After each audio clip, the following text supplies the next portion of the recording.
Saudara Roy Suryo, Rismon Sianipar, dan sejumlah tokoh tim pembela aktivis dan ulama memenuhi undangan klarifikasi di Polda Metro Jaya terkait tudingan ijazah Joko Widodo palsu. Pada Rabu 9 Juli nanti mereka juga dijadwalkan mengikuti undangan gelar perkara khusus di Barreskrim Polri. Dalam proses di Polda Metro Jaya, Roy, Rismon, dan TPUA adalah pihak terlapor. Sementara di Barreskrim Polri, Joko Widodo yang menjadi terlapor. Lalu bagaimana penanganannya? Kita akan bahas bersama kuasa hukum Joko Widodo, sudah ada Mas Rifai Kusumanegara, serta juga dari pihak terlapor Bang Rismon Sianipar. Dan kita akan bertanya langsung, sudah ada Bang Rismon. Bang Rismon, tadi diperiksa dari jam berapa sampai jam berapa dan ada berapa pertanyaan Bang Rismon? Ya, saya memenuhi undangan klarifikasi dari Polda Metro Jaya ya tanggal hari ini tanggal 7 Juli 2025 ya sekitar pukul 10.30 ya sampai jam 4.30 WIB ya sore. Jadi pertanyaan-pertanyaan itu ada sekitar 97 pertanyaan, tetapi terakhir direduksi atau disimplifikasi menjadi hanya 34 pertanyaan. Nah, tetapi sebelum pertanyaan itu saya jawab, ya, saya ada sedikit perdebatan ya antara saya dengan penyidik untuk memastikan bahwa terkait dengan pasal pelaporan ya yang dilaporkan kepada kami dan ditujukan kepada kami, yaitu pasal 160 KUHP, yaitu di mana dalam judicial review ya Mahkamah Konstitusi telah menyatakan bahwa pasal 160 itu adalah delik material, bukan delik formil. Ya. Jadi saya menanyakan apa bukti material yang dibawa oleh pelapor. Ya, bukti material artinya tindak pidana yang telah terjadi di dunia nyata akibat penghasutan yang dituduhkan kepada kami. Dan penyidik mengatakan tidak ada, gitu. Tidak ada bukti material, ya, tindak pidana real.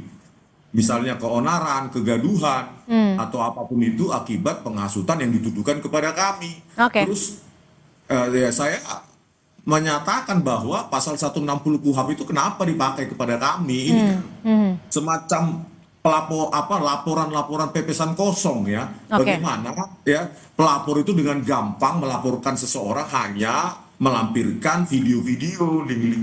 Artinya akibat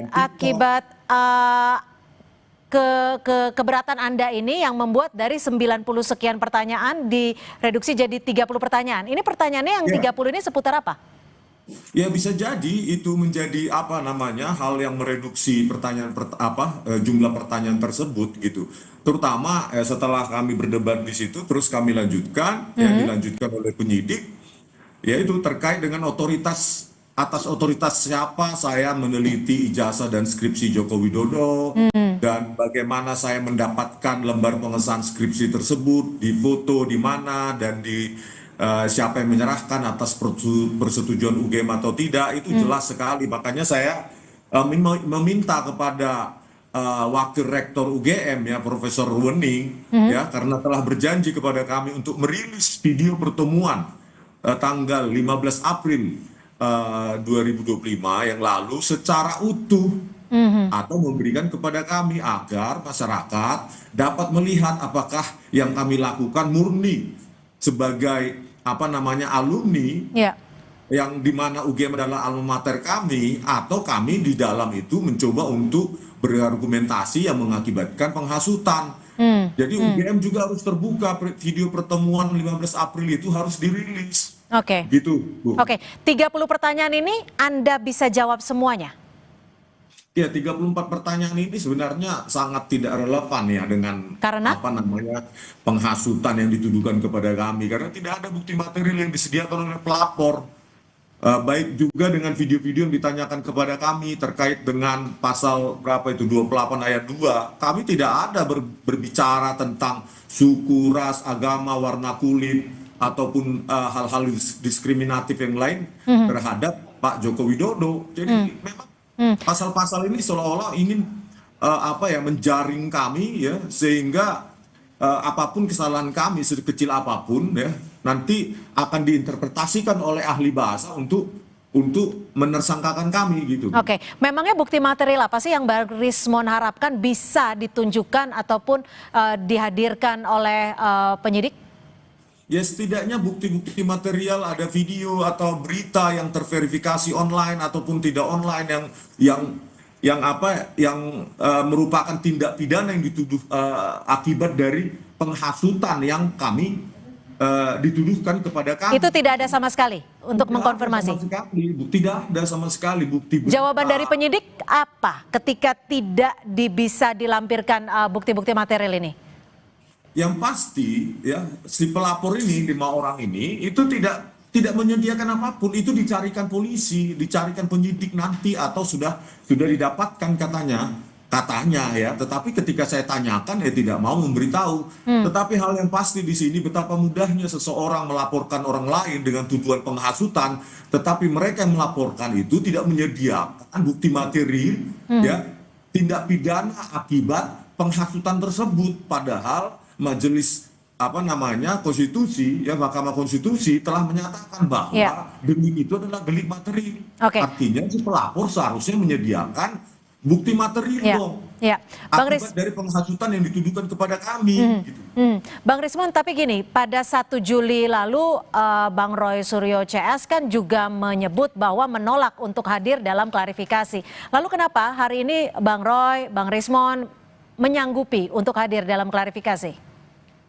Ya, itu kan sebenarnya kami sudah ada di Jakarta ya, terutama saya sebelum tanggal 2 Juli 2025 yang lalu. Cuma advice dari tim hukum kami memandang sebenarnya pasal 160 atau pasal lainnya yang dituduhkan kepada kami terkait dengan penghasutan dan SARA itu sangat jauh dari relevansinya dari apa yang kami lakukan. Kami lakukan kan uji ELA, ya, terus uji lintasan stempel dengan sebaran RGB, terus menguji jenis huruf yang ada di lembar pengesahan skripsi dan lainnya. Nggak ada hubungannya dengan SARA maupun penghasutan begitu. Oke. Tadi kan Bang Roy juga sempat bilang bahwa khawatir jawabannya nanti justru digunakan untuk menjerat. Kalau Anda ada kekhawatiran seperti itu?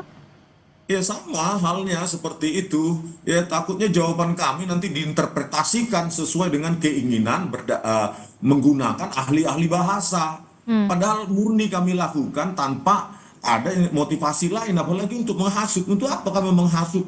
UGM adalah alma mater kami yang kami cintai. UGM itu alma mater kami yang sangat kami cintai dan kami sangat respect dengan dosen-dosen kami dulu yang mendidik kami. Begitu. Gak ada kepentingan kami merusak nama UGM atau kepentingan untuk menghasut. Kami itu alumni alma mater kami, UGM itu S1 dan S2 kami, baik Pak Roy maupun Bu Tifa, itu UGM adalah sangat berjasa dalam hidup kami. Gitu. Bang Rismon, ini kan tanggal 9 Juli akan ada gelar perkara khusus. Anda juga akan hadir dalam tanggal 9 Juli nanti? Iya, tentunya ya kami kan diajukan sebagai ahli begitu ya. Sebaiknya pihak ahli independen juga diberikan ruang bagi di Bareskrim nanti, bukan hanya dari ahli dari pihak Pak Jokowi maupun pihak Bareskrim, dan harus terbuka. Begitu. Jadi masing-masing kan harusnya disediakan memberikan argumentasi ilmiah, biarkan Bareskrim nanti menyimpulkan, dan kalau bisa dilakukan secara terbuka dan dihadirkan semua bukti-bukti itu, put all the evidence, semua evidence itu letakkan di atas meja dan kita teliti secara sama gitu. Dan kalau bisa ya ada peneliti-peneliti independen juga untuk sehingga Bareskrim bisa mendapatkan kesimpulan yang konklusif dan konvergen mengenai keautentikan atau kepalsuan dari ijazah maupun skripsi Pak Joko Widodo. Saya ke Mas Rifai. Tadi sudah ada yang diperiksa, termasuk salah satunya Bang Rismon dan juga Roy Suryo. Ini juga disebutkan, Roy menjelaskan bahwa pelapor selain klien Anda nggak ada legal standing. Bagaimana Anda menjelaskan hal ini atau menanggapinya? Pada intinya saya memahami argumentasi yang disampaikan Pak Rismon dan kawan-kawan. Tapi di sisi lain, sebenarnya kalau mau bicara tidak ada legal standing, Itu juga terjadi di dalam perkara kami. Sebenarnya pertanyaannya adalah apakah TPUA memiliki legal standing untuk mempersoalkan kepalsuan ijazah Pak Jokowi? Itu pun juga kalau dicermati, didalami, terlihat tidak ada legal standing. Apalagi pasal 263 itu ada satu unsur harus terjadinya kerugian. Jadi pelapor itu seharusnya saksi korban yang dirugikan akibat terjadi pemalsuan. Nah, dalam hal ini kan sebenarnya apa kerugian yang diderita oleh TPUA seandainya misalnya ijazah itu pun palsu. Yang punya kewenangan atau kompetensi untuk melapor justru pertama adalah UGM. Karena misalnya kalau ijazah dipalsukan, UGM yang paling merugikan pertama. Kedua mungkin KPU atau KPUD. Lalu ketiga mungkin paslon lain pada saat pilpres atau pilkada. Nah, mereka-mereka yang memiliki kepentingan untuk melaporkan ijazah. Jadi sebenarnya kalau bicara legal standing di perkara kami pun juga di baris ini, kami berpandangan secara yuridis tidak ada legal standing TPU untuk melaporkan. Mas Rifai, tadi Bang Rismon juga menyatakan bahwa sempat berkeberatan kepada penyidik bahwa meminta untuk dilampirkan bukti-bukti materialnya, tapi tidak bisa dilampirkan. Bagaimana Anda menanggapi hal ini? Ya, memang kalau pemeriksaan itu kan penyidik hanya mendengar keterangan. Ya, bukan berarti yang memberi keterangan seolah-olah menjadi supervisornya penyidik, ingin melihat bukti ini itu. Itu memang tidak ada forum itu gitu, Pak. Namanya orang dipanggil oleh penyidik, sekedar diminta keterangan. Bisa dijawab silakan, tidak bisa dijawab juga silakan. Jadi bukan pada tempatnya seorang saksi itu justru meminta bukti-bukti apa yang penyidik minta, itu biasanya pertanyaan-pertanyaan itu sebaiknya diajukan oleh pengacara, bukan oleh terperiksa. Itu ketentuannya. Mas Rifai, nanti tanggal 9 Juli 2025 ini kan akan dilakukan juga gelar perkara khusus. Bagaimana Anda bisa melihat jikalau nanti Mas Roy Suryo akan dihadirkan sebagai ahli telematika? Ya, kalau kami seperti yang sudah kita sampaikan sebelumnya, kami menolak jika Pak Roy diajukan sebagai ahli, karena dari pandangan kami, pertama ini melanggar ketentuan hukum acara pidana maupun Perkapolri. Kenapa? Pertama, yang namanya saksi itu hanya bisa diajukan oleh penyidik atau tersangka dan penasihat hukumnya. Tidak ada namanya saksi ahli itu diajukan oleh pelapor. Itu KUHAP yang bicara seperti itu. Jadi menjadi aneh kalau ada pelapor ujuk-ujuk membawa ahli untuk didengar keterangannya gitu. Itu yang pertama. Kedua, kami menilai Pak Roy tidak memiliki kompetensi maupun kapasitas untuk menguji objek yang bersifat analog. Nah, ketiga, kami melihat beliau sudah tendensius dan memiliki kepentingan subjektif, ya. Karena kita tahu selama ini statement-statementnya sendiri sudah menyerang Pak Jokowi, ya, sudah mendiskreditkan Pak Jokowi. Sementara menurut hukum acara pidana, seorang ahli itu harus independen, harus objektif. Ya, tidak bisa memberikan keterangan-keterangan di luar penelitiannya. Jadi Anda contoh mudahnya gini aja, Mbak. Kalau ada seorang dokter melakukan otopsi, ya, kami tangkap. Artinya dari pihak Pak Jokowi sendiri keberatan jika Roy Suryo akan dihadirkan sebagai salah satu ahli dalam gelar perkara khusus 9 Juli nanti. Terima kasih. Dan keberatan kami berdasarkan hukum. Baik, kami tangkap. Terima kasih Mas Rifai Kusumanegara, kuasa hukum dari Joko Widodo, dan juga Bang Rismon Sianipar. Terima kasih sudah bergabung bersama kami di Sapa Indonesia Malam. Selamat malam.